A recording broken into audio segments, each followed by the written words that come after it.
Urea ખાતરની માંગ સાથે અમરેલીના સાવરકુંડલામાં ખેડૂતોમાં રોષ વ્યાપ્યો છે। 70 ગામના ખેડૂતોએ ખરીદ વેચાણ સંઘનો ઘેરાવ કર્યો। યુરિયા ખાતર ન મળતા ખેડૂતોએ ગોડાઉન પાસે હલ્લાબોલ કર્યો। કેન્દ્રમાં 50 ટનનો જથ્થો હાજર હોવા છતાં ખાતર ન મળતું હોવાનો આરોપ લગાવવામાં આવ્યો છે।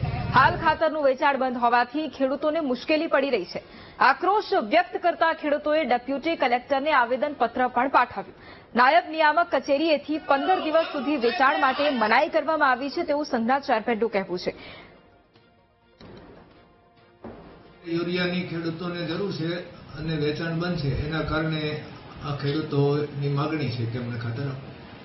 સ્ટોક છે છતાં કેમ વેચાણ બંધ છે? એનું કારણ એવું છે કે જે ઓથોરિટી હોય છે, નાયબ નિયામક અને ખેતીવાડી ખાતાના, એમણે મનાઈ કરી છે કે તમે 15 દિવસ સુધી તમારે વેપાર કરવાનો નથી એવું મેનેજરને સૂચના આપી છે અને જેને લાયસન્સ મોકૂફ કહેવાય એ કર્યું છે।